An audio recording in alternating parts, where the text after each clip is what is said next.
Welcome to a new episode of Signal Chain Stories, the podcast for musicians, artists, and creatives. As always, I'm today here with the wonderful Mordio. My name is Miles Kundra. And today we have a very special and interesting topic. We will speak about how to stay consistent and creative long term as an artist. That's a very big topic. Oh yeah. It is. We try to break it down into different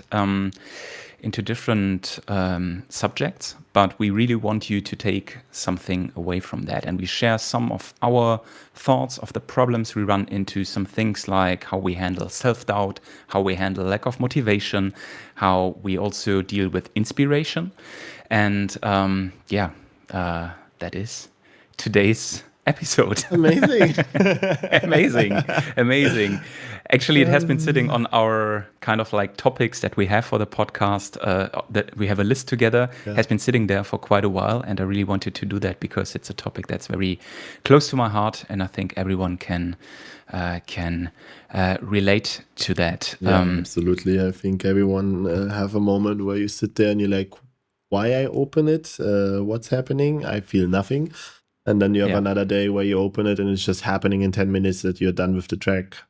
Yeah. Right. And you ask yourself, what am I doing differently? Yeah. Where's this coming from? And I think there's so many ways that influence that. I think we should just share some of ours. And absolutely. I'm sure even the people in the comments will send us some stuff that help them. And there's always, I think, ton of possibilities to change. Some people just need to go outside for a walk and it's back, it's like depends always on the person, of course.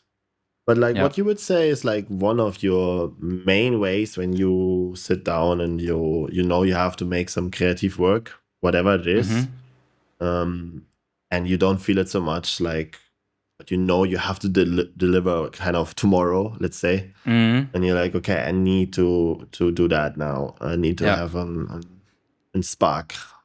How you get that really fast? What's your cheat code most of the time?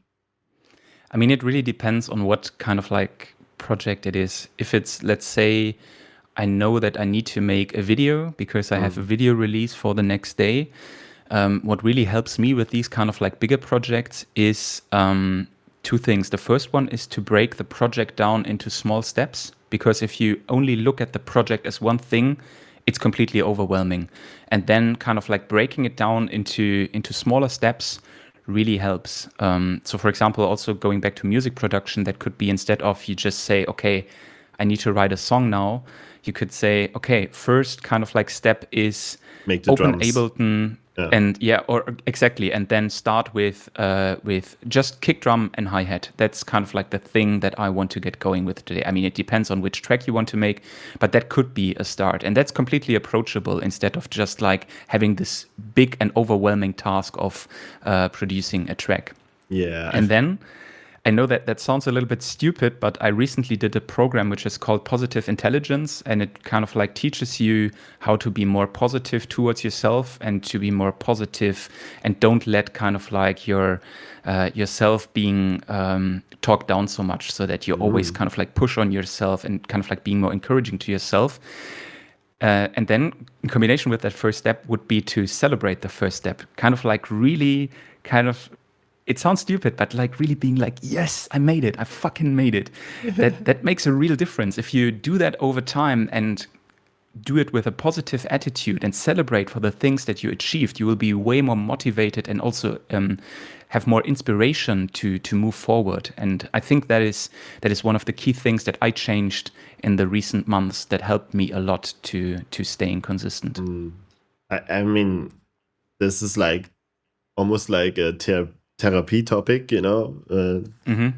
but it's so true. Like, first of all, from the business world, breaking bigger tasks down to smaller tasks, make it just, you have a better overview what to do next. It's not like, sometimes you know what to do next, make a track is the next step, but it's such a huge step that have subtasks that you don't start, because your brain knows there is more than just making a track.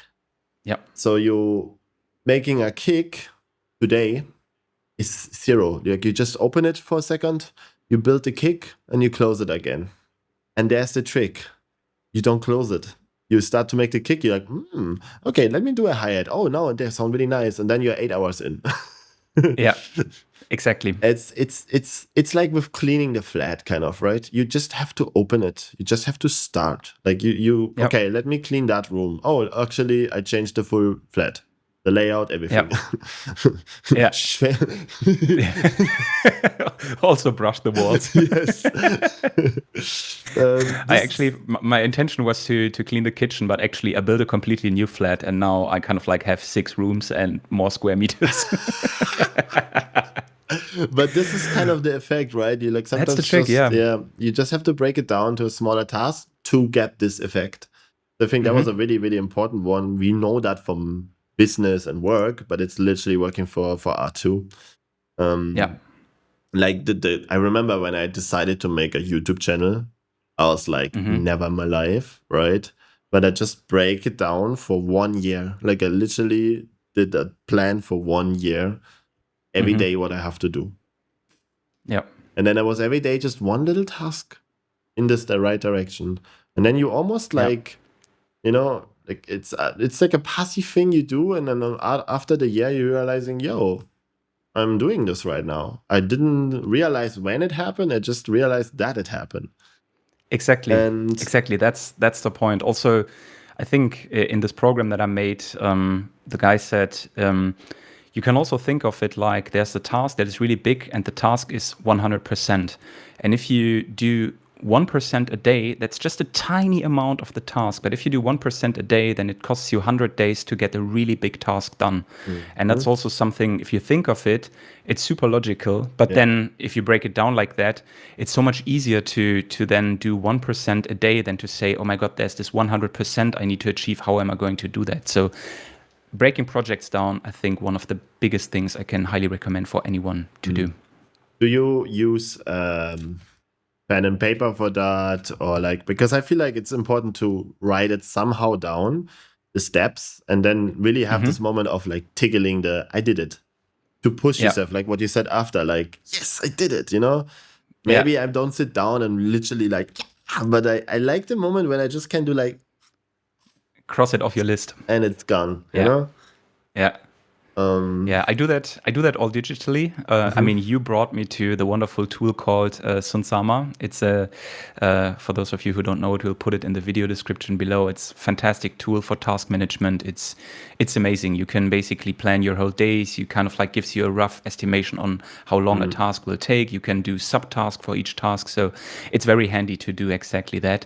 And that gives me that kind of like thing. So whenever I have a task, I start a new task in Sunsama, and then kind of like write all the subtasks down, which makes it so much easier. If I have bigger ideas and stuff, I use not pen and paper, but I use the Notes app on my phone. So just the iPhone Notes app.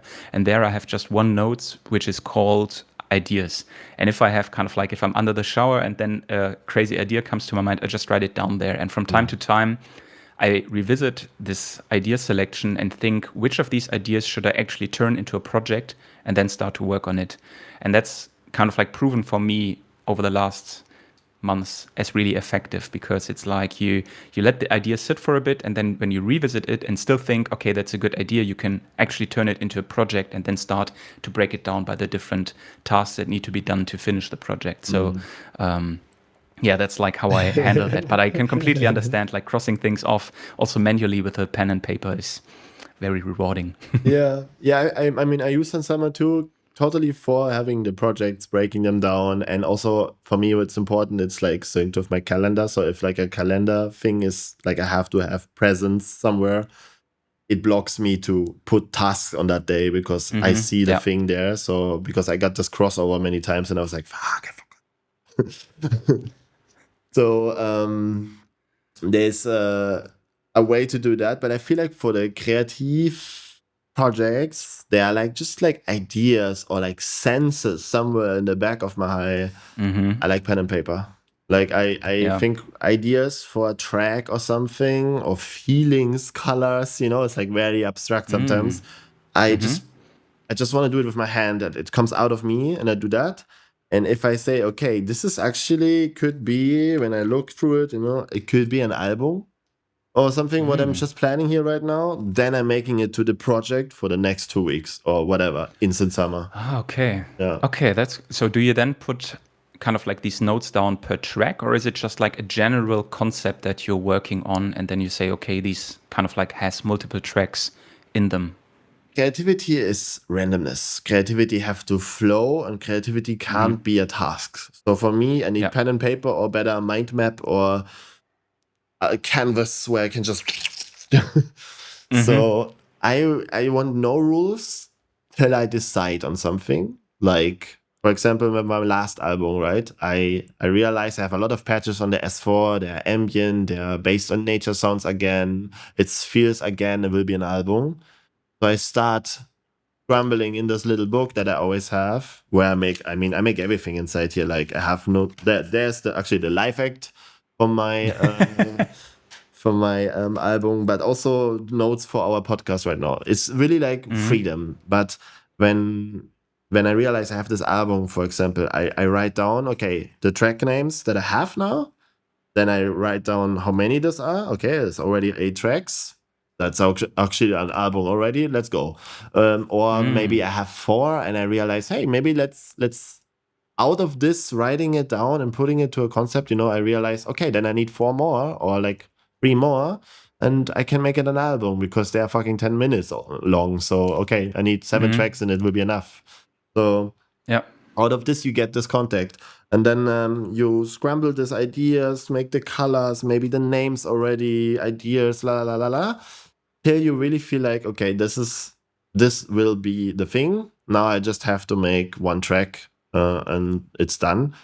I start to making it Instant Summer, so it's like into my life.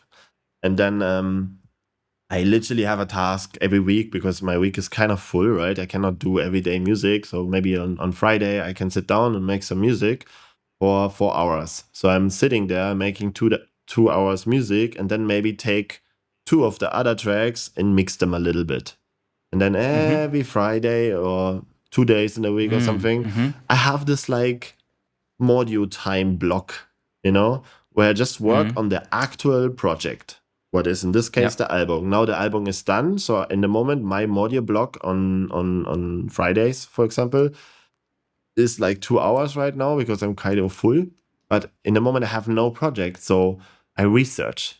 I sit down, play with my guitar, or make new ideas, or just get inspired again. Because sometimes you're in just liminal space. You have no idea what you want to do. But important is that you always have the next project. Or the goal to find the next project. This is the 2 stages I have. And between all of this is my life and the work, But there is always an off time, even if I don't have a project, where I take the time to sit down and find out what is the next project. Perfect example is right now me, after the album, I'm done. I'm liminal space. And I sit down, actually, today in the morning, and I write a little bit what I want to do next. I have 2 VAs that ask me for a track. So I have to do some ambient, but this is like easy done for me. But my next project, for example, is a person I wanted to make tracks with. We already started to ping pong a little bit tracks. And I will focus 100% on that and make the next techno thing, I guess. That's awesome. And that's really strong. Just came because I sit down and put myself module time, like I literally have module time always in a week. And I think that's this one thing that I wanted to say that I write down here is like a routine. You need to put a routine once a week for sure that you do something for your art. And that have to be a task in your fucking calendar. Otherwise you will not do it. Yeah, full stop.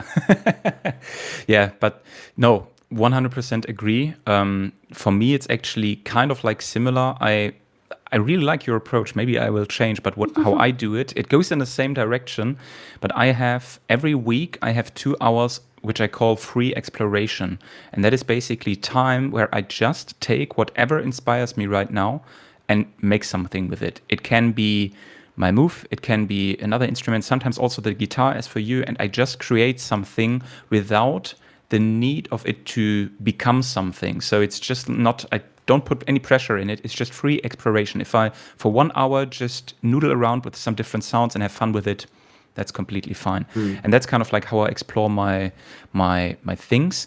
And then, same as you, I always have, besides the other projects going on in my creative life, I have one big project that I focused on, because I realized if it's 2 projects, it's just too much. Right now, I'm making a sound pack for the Ableton Move. I put a lot of work in it. It takes me a lot of time, but I want it to be very good, and the sounds should be quality. So every week, I dedicate specific amount of hours to that project, and then it moves on to the next week. And this kind of like step by step, it really finishes. And as you said, the process is so important, because there I really made a kind of like list, because I know I want to have 50 sounds in the project, and it kind of like every sound is a subtask, so I can cross off when I have a new sound. And this kind of like slowly it starts to fill, and I can always track my progress, which is very rewarding, because right now I know I have like, I think it's, let me actually check. I think, yeah, it's 35 sounds already, 15 still to go. But it's really cool for me to see, because I know maybe tonight or tomorrow in the morning I have some extra time for that, and then I make 2 or 3 more sounds, and then it kind of like progresses towards the finish line. And that's kind of like what keeps me motivated and really drives the project forward. And that comes to the point, I think the motivation is the important part, and motivating is to see the progress. So I think it's really important to find a way to see the progress, even if it's not done yet. You know, so for example, with us, with the Sansama or the to-do list, you just see how it gets one by one done, pushes you to go on, because you see that you're literally working on this stuff, like on the goal, you're working on it. I think it's really important. And what you said with the off time and free exploration, this is also what I do when I have my Mordio block, you know. But if I have already the concept that I want to make the album, and there are tracks lying around, they just need to be mixed, then I know what I have to do, you know. There is no free exploration. There is just finish this fucking mix, you know. Focus, So as like only then you can do something new. This is the only rule I give myself somehow. Like, I need to finish this now. And if I feel like I don't feel it at all right now, then it's not the time for because when you feel creative, you know that you will also do a mix. You know, I don't know. Like, sometimes you can maybe split technical work like mixing and mastering to creative work. So maybe you make another track for the album and not the mix when you feel like more creative than like mixing it now. That I do sometimes, but it's really important for me, I realize, a little bit of discipline in this case. First finish the album, then make more techno tracks. Or, you know, like, this is because otherwise the stuff lies too long on the folders, and then like maybe even never get released, you know? Exactly. And then these projects kind of like pile up, and then you have a list of unfinished projects, and that causes stress in you. I'm 100% the same person, or kind of like the same approach as you have, especially when it comes to my tracks. I always try to make one track at a time. So I start different ideas, but then I really decide, out of these ideas, there's one idea that I want to kind of like bring to the finish line, and this is the one I focus on, and not kind of like I say I make 3 tracks at the same time, because that kind of like splits my focus too thinly, and then I don't have the feeling that I can really go deep into the project and bring it over the finish line and put all I have creatively into it. And that helped me also a lot, not to start 20 projects and then say, I work on 10 of these at the same time, and then you very quickly feel overwhelmed, because you always have the feeling, oh, I need to catch up with this idea, oh, I need to catch up with this idea. And also, you just focus on the ones that are really outstanding, and then trust in yourself. You will generate more ideas in the future, so you can kind of like, after you have done that, you can also start from scratch if none of the other ideas that you have really inspires you. If you find a system to get the creativity running, you will never get out of it. Like, you will have unlimited, like, it's not like energy that is on some point off or whatever, you know. You have unlimited resources for creativity. This is the beautiful thing to be a human, you know. It's crazy. So if you just stay healthy with this balance of these things, I think you have it forever. True. But that's another important point that you just mentioned. Staying healthy, kind of like there are things like mental health, obviously with artists, a very big topic. We need to be kind of like everywhere. I think we discussed it in the first episode of the podcast that we are not only musicians, we are marketeers, we are video editors, we are SEO experts, we are kind of like designing our websites. We're doing basically everything. And that can be kind of like very very exhausting. How do you deal with that? What is kind of like your thing to say, okay, I really keep I try to keep my mental health in a good balance and not try to make work taking overhand. I think it's really simple. Like I think I would call myself a little bit workaholic. Like I actually see myself many times that, for example, Pascal, my girlfriend, she's telling me, "You seem stressed. Are you okay?" And I'm like, "Yeah, I have to do this, and then I have to do this, and yeah, I also need a new video." And then I realized through the reflection through her sometimes, oh, I do it again. I'm doing too much, and then I really simple just take off.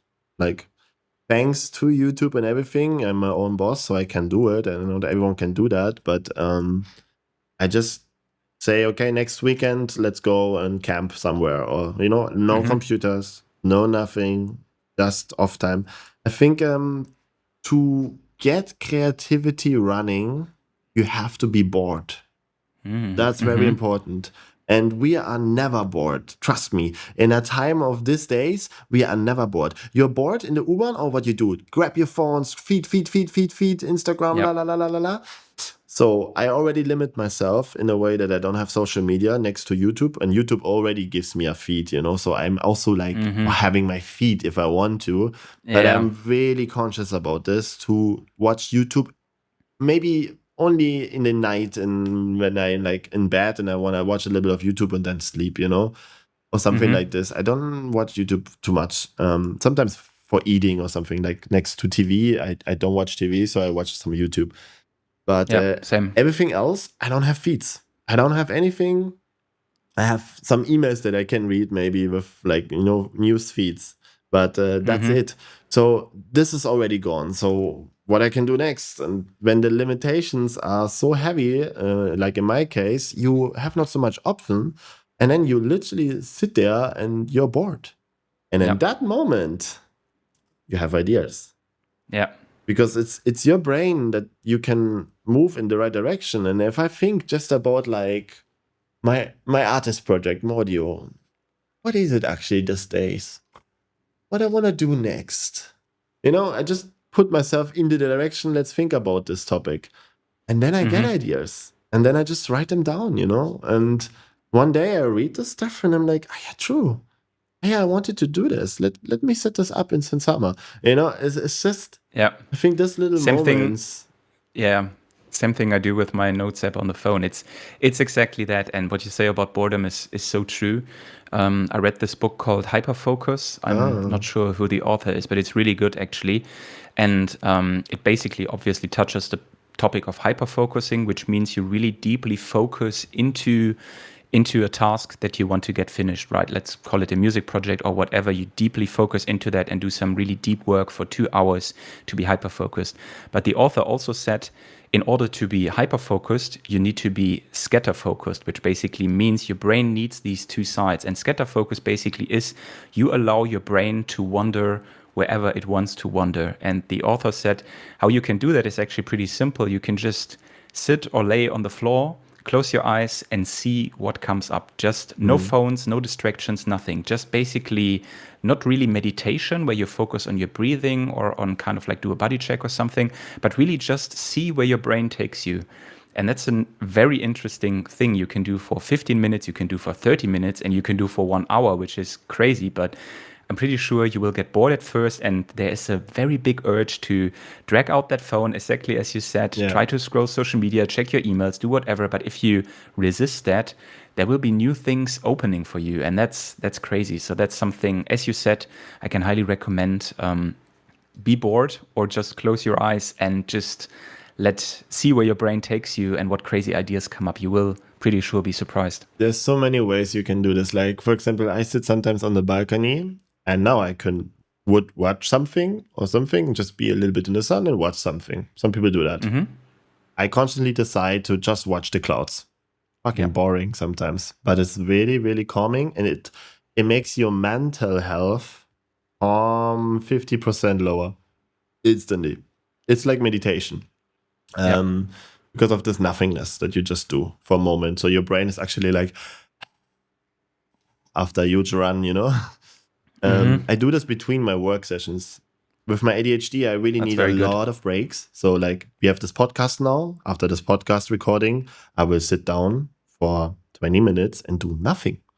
Then I come back and do my next task or something, like always little breaks, 15 minutes breaks, all 20 minutes or all 30 minutes. Like I have the sprints, I'm not super consistent with that all the time, but I try to have this like a habit. You see this carpet here, the round one? Mm-hmm. Sometimes I just put that table away and I lie down like this and I close my eyes and I listen to some music, like random, maybe no vocals, perfect, but like something that gives me no input properly, like passive music or something. And then you just wander around and listen to the sounds. The sounds will inspire you sound design wise, for sure. They're, as music producer, we know we listen to music, but we also listen to sound design and all these details and all the functions and how he did that. And and that's the wondering, that's the, like, if you need an input, I feel like listening to some music actively is getting inspiration. There's also another thing that I wanted to say. Sometimes when you just feel like you're not creative, me, for example, I'm in Berlin. There's so much going on. Like, and because I'm in Berlin, I live here for over 10 years now, I say no to almost everything because there's every weekend a nice lineup. You can have a dance, for example, from Thursday till Tuesday evening. There's like one day in a week where I do nothing, maybe. And that is overwhelming, and I learned to say no. So I go to almost nothing. But sometimes I have this also, oft times I feel not creative. And then I like to get inspired. So I literally go into a club alone for listening for like a set at Berghain or something for 4 hours. I dance, I listening actively, and then I go home. Like just a dance, no communication, no bullshit, just whoop, out again. And, because, like, for example, here, it's in the middle of the day, you can just go there, because it's like the full weekend open. Like, people maybe are there since yesterday, but you don't care. You just dance there 4 hours, are kind of fresh, maybe a bit sweaty after the dance, and then you go home. Take a shower and you make music.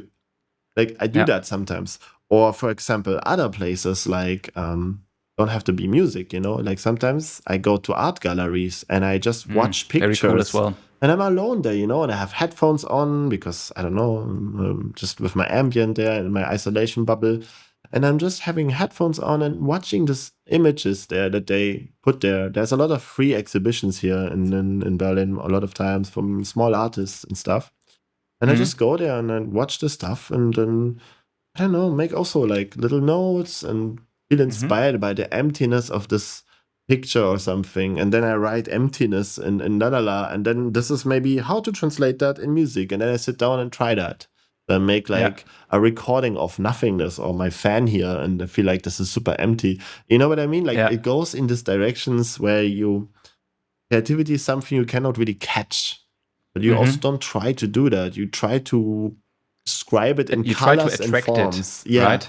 And then it comes to you somehow. Exactly. Yeah. I do the exact same thing. I mean, a little bit differently, but what I like to do is to go cycling in nature. So I take my bike and then just cycle around.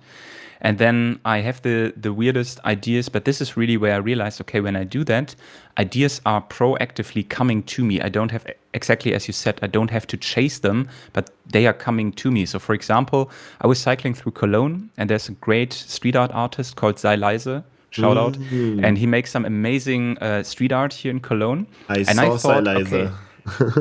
Okay. Yeah, I saw that before. Really good. Okay, nice. Yeah, he does some good stuff. And I thought, why not kind of like this idea came to me. I really like his art.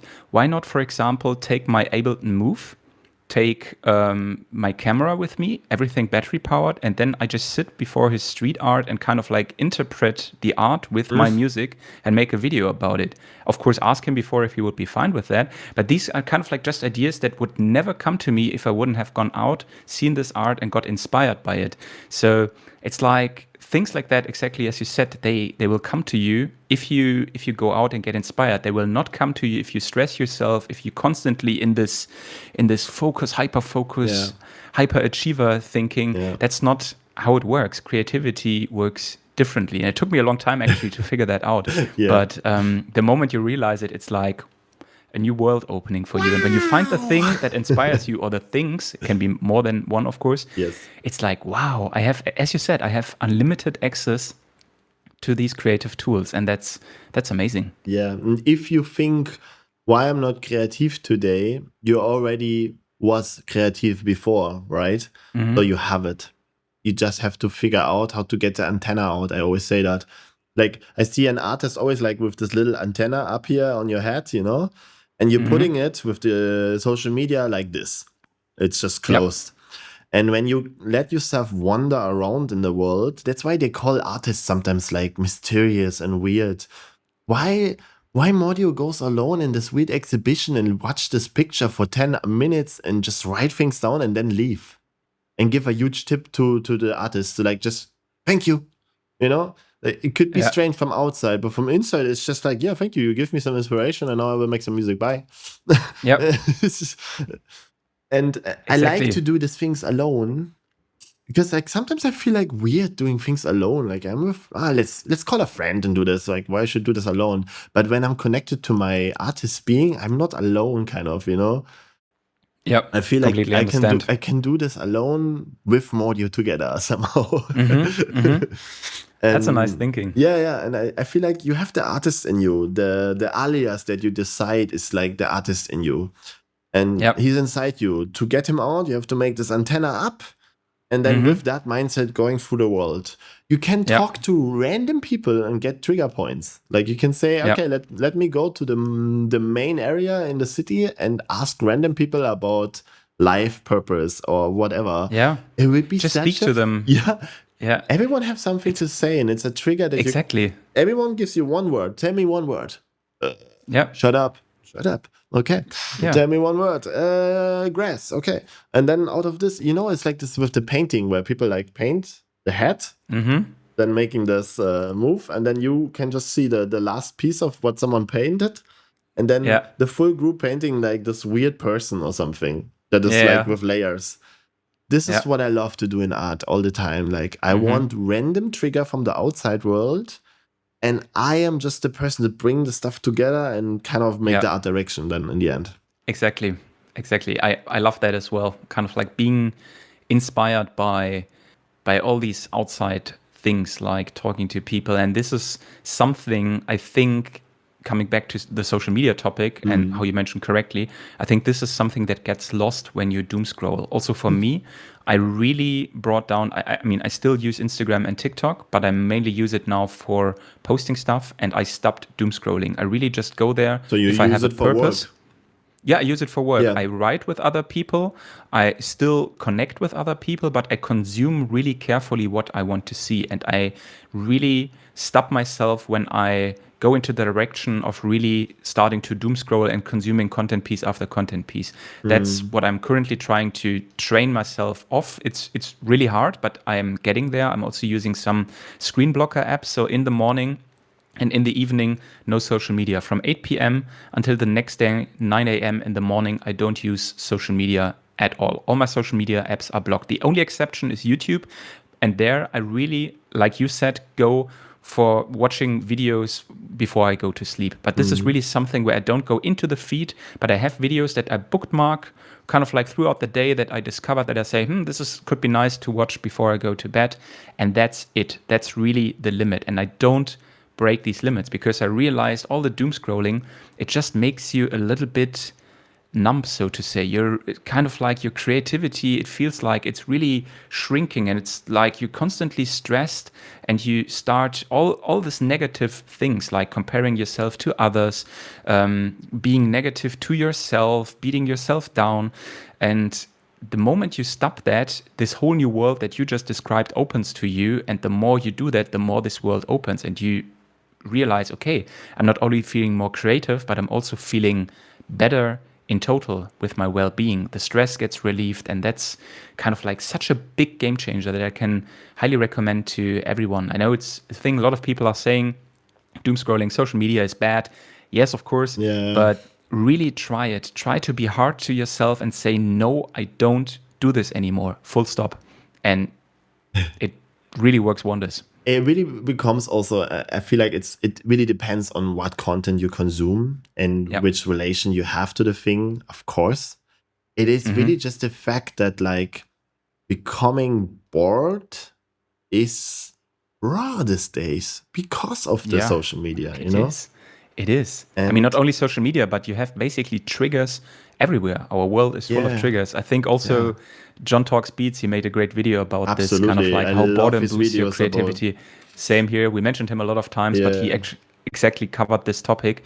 And it's actually true. You have so many triggers in the world that kind of like stop you from being bored, because you always get saturated with inputs and your brain doesn't know the feeling anymore of just getting to rest and chill for a bit. Look at the clouds, as you said. Look at a tree. Look at, I don't know, look at or feel how your fingers are rubbing together and just feel the sensations of your fingers. It's just so many little things that are around us that can inspire us, but we are missing them because we constantly get saturated by this content overload. There's millions of books and examples of people success and comparisons, and they always have the stories inside. I don't even want to mention now stories, just like, I don't know, Da Vinci, okay? Like, let's say Leonardo da Vinci, or like people like this. They always mention these people.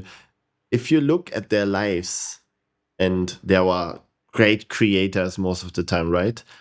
If you look at their lives, they always have this like weird routines where they say, in this time they sleep. Like Dali, for example, he got like always like in the middle of the day a huge sleep, and everyone was like, "But hey, you have to finish." I need to sleep.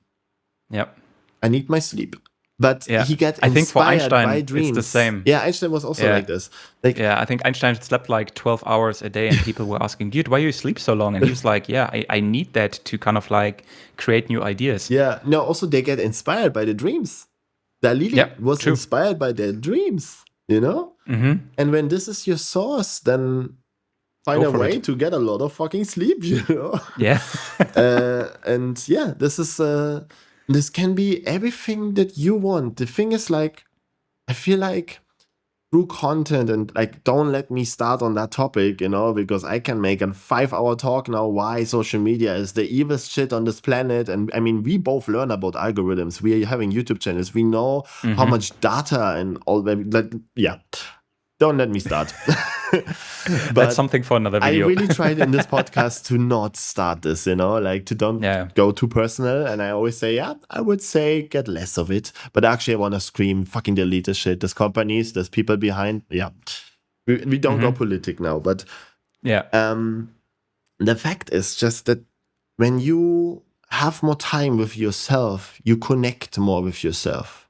And these platforms taking you away this time with yourself because they fill the holes in the day where you are bored, and then connect you with like, oh, this artist did this release. Oh, this guy have this amazing gig that I don't have. And then it's already starting. Totally in the musician world. I'm just considering the people that watch this here right now having the more similar feed than us, you know?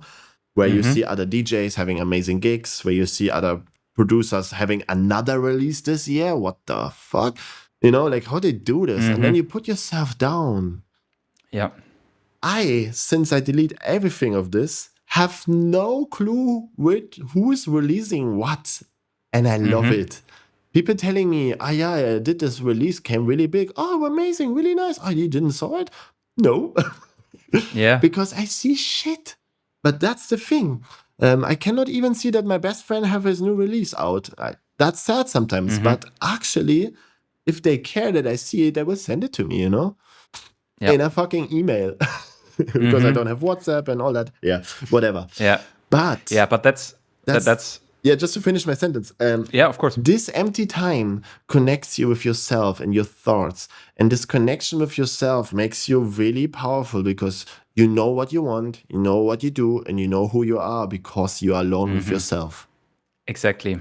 Yeah, punkt. That's the thing I want to Exactly. say. I feel like I have this back since some years now, and I feel Awesome. I don't want to push too much. I believe heavy that it's because of that, but I cannot prove it. But I would say the huge impact is that I deleted all this like platforms totally with the short content, Like YouTube for me is like, because of work, I keep it. Otherwise I would ditch Google too. But the thing is also the commitment to a long-term video is a little bit harder. So maybe I save it for later. So I don't start doom scrolling, Yeah. I save it for later. I do the same. And then I put it away. Yeah. Exactly. In the evening when I really have like time to like just, okay, I have like 1 hour more and then I want to sleep and I don't want to be on my computer anymore, but I still want to chill, I watch some video on my list that I saved for later. 100% how I do it, and it changes a lot. And actually what I wanted to add to the point before, the whole thing kind of like of doom scrolling and all of that stuff that you banned is also, I think, one of the biggest trigger of negativity.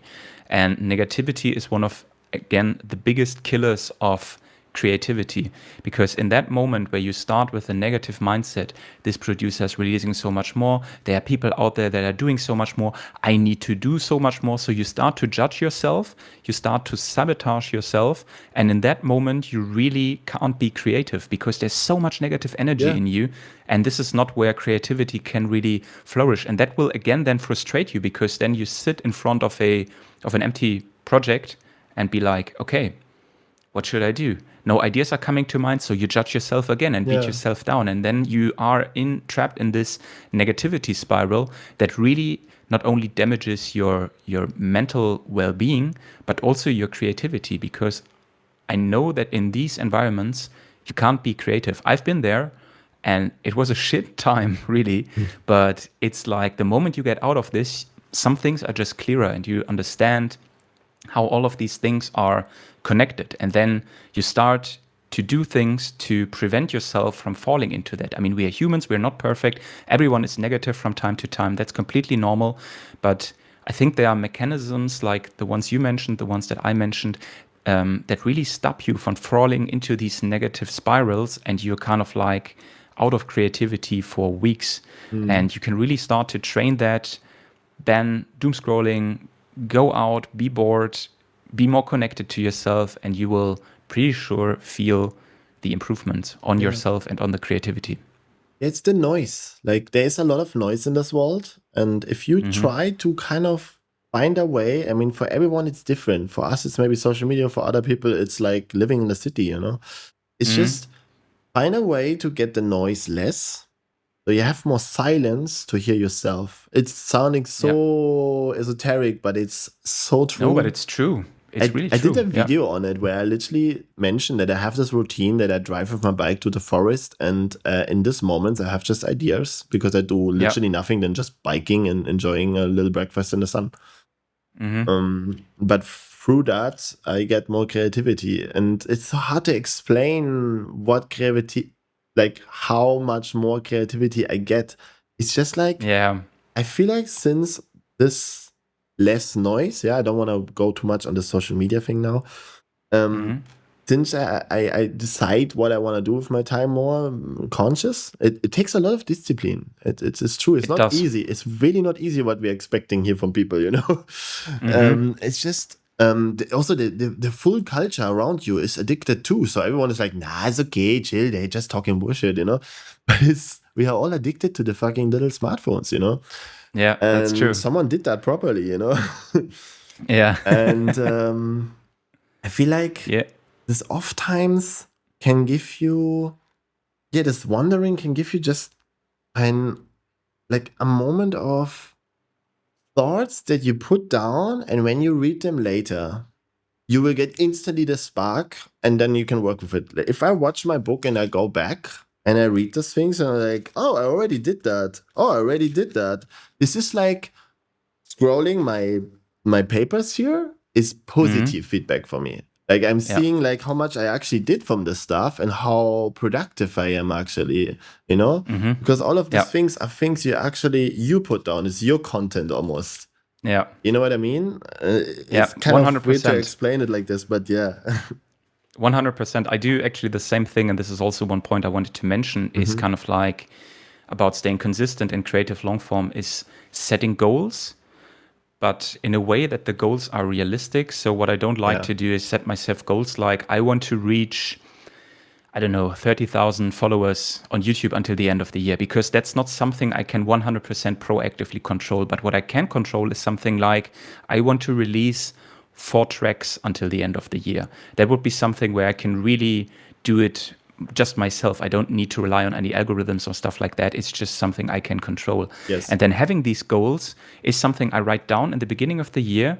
And then from time to time, I revisit that and then just write into it what I've already achieved. And that is so motivating because you see, wow, I've already done 20 videos this year. That's amazing. That's so much. And you released already 2 EPs, tracks. Not just one. And you're like, oh God, exactly. I'm amazing. Like, yes, I'm overperformed. And then comes again the point of celebrating, patting yourself on the back, saying you're doing awesome.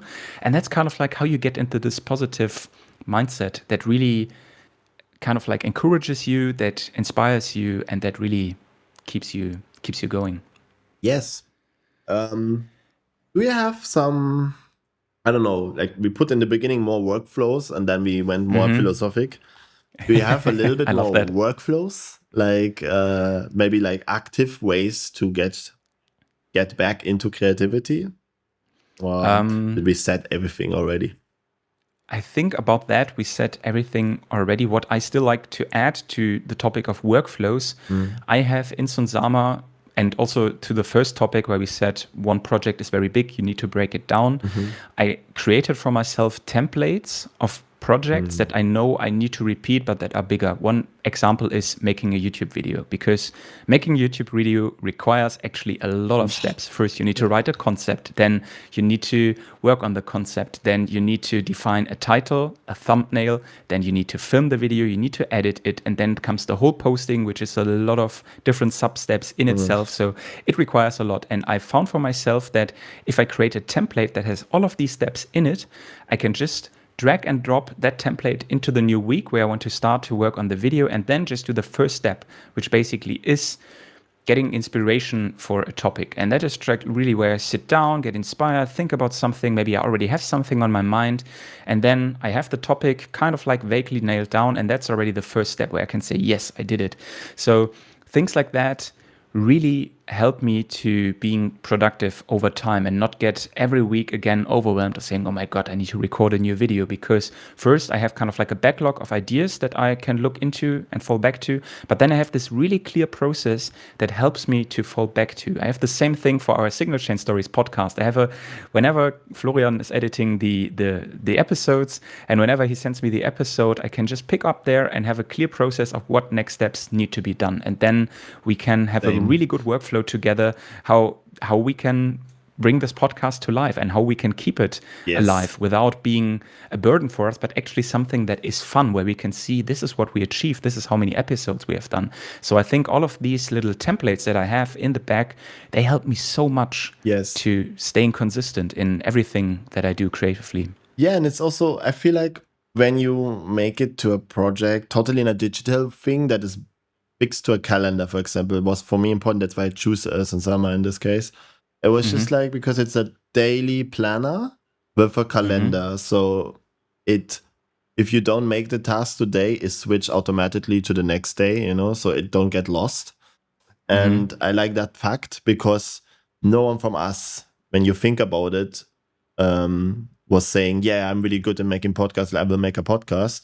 Like you just put that task, and you're just starting it, and then you add things, because on the way you learn more things that you have to add or that you maybe should not do in the future anymore. And then on some point, this task or this like idea that you write wherever you want is kind of solid. then you're making it to a routine. And that's the big moment when, like, it's like with sport, when you really have to force yourself. And on some point, you just like, Monday, you automatically put your shoes in the bag and you're like, yeah, I'm going to sport now, right? It's like normal. Or like in the morning, you wake up and you walk passively to the shower automatically or to the coffee machine. That's a routine. That's like your brain don't think, it just does. And you can make this, and there's many books about it, like the Atomic Habits or Power of Focus or whatever.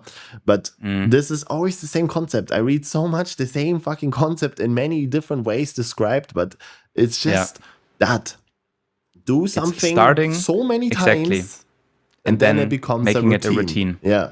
Yeah, 100%. Every morning I wake up, the first thing I do is there is from also this Positive Intelligence app, there's kind of like a inspiration session, it's called. It's like a 3-4 minute audio where it kind of like starts your day with either some meditation or some philosophical things or some basically all things that improve your well-being and spark kind of like your positivity and creativity. And I do that every morning. It's become a routine and I don't want to miss it again. Same thing as I had problems with my back. Now, every morning after I do this, I do my workout routine every morning, even on the weekends. Before I said, oh my God, that's so much. I can't do it.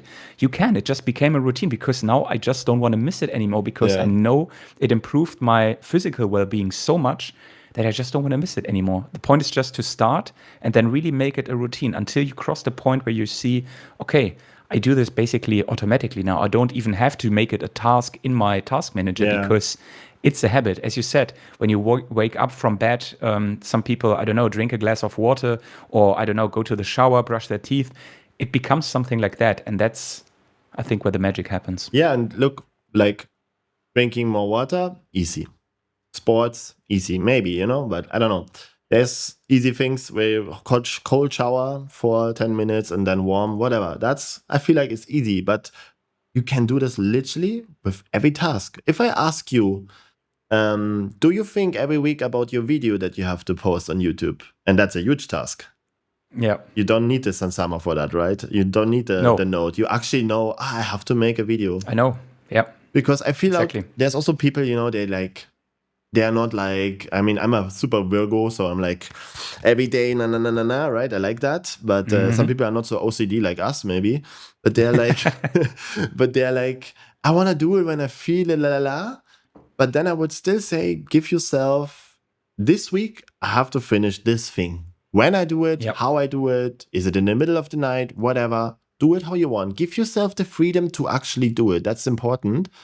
In my case, I need a lot of commitments and it have to be in that time ready and la la la. But I like that. Some people don't like that, But for these people, also say a little bit of commitment and a little bit of discipline is always part of it. But then give you a time frame and say that have to be done. And if you do it, pat yourself on the back. Pat yourself on the head or on the back, whatever you're into. But the head is also cool. I like the head one. Head patting. Good boy. Good one, mate. Yeah, but like I feel like this is the rule. Like first, get creativity from any random trigger in this world, make it to a concept, build a routine out of it, and then pat yourself. Yep. And that's how you get creative. Like love yourself for doing it. And then when you feel like you have no next thing, force yourself to find the next thing. It's almost like an obsession you have to train. Like if I'm done with an EP, I'm like not like, no, I need holiday. No, I'm like, what's next? Yeah. What's the next project? Yeah. Exactly. If you don't have that, think about it. And change something. That's being an artist. You just know what you want to do next. You don't know what yet, but you know there is a next. there is the next big project, 100%. And I think in that case, we already said it. Yeah. Find your next thing. Find your next thing. That was a lot, I think. Yes. A lot of topics in this. Wow. It's I'm inspired now myself. I Yeah. want to make something now. So I think we need to end this episode so that I can start to work again on my Move preset pack. Yeah, So, true. You want to do this now, right? yeah, definitely. No, that was really amazing. That was really cool. A lot of good thoughts in there. It's a topic I think I overthink in my life a lot. Same. Yeah. So in this case, I would say, if you have some cool ideas how to get your routine in, or whatever we said right now, and you have something to add, please write it in the comments. I really would like to see what other people come up with, because that was really subjective topic here right now. And I see like you had completely different ways to see it than me in some cases, but it all layers on the same spot most of the time. And exactly. I always love this topic, talking with people here in Berlin. There's so many creative people. 100%. I love to talk with them. Same in Cologne. Yeah. I'm very fortunate about that. Also knowing so many creative people, it's really a gift. And it's great. Give us some gifts in the comments. Feed us, give it to us. Feed us. Yeah, and then like and subscribe helps us a lot. That's like little buttons there, and supports the channel. And totally when you start a new channel, right? Yeah, absolutely. And Discord channels we both have and all that stuff. I do the full YouTube thing now. You do it so well. Keep going. No, I'm stopping now. And in this case, I would say have a blessed 2 weeks, and we see us very, very soon. That's awesome. Nothing to add. Wonderful. See you soon. Bye-bye. Bye-bye.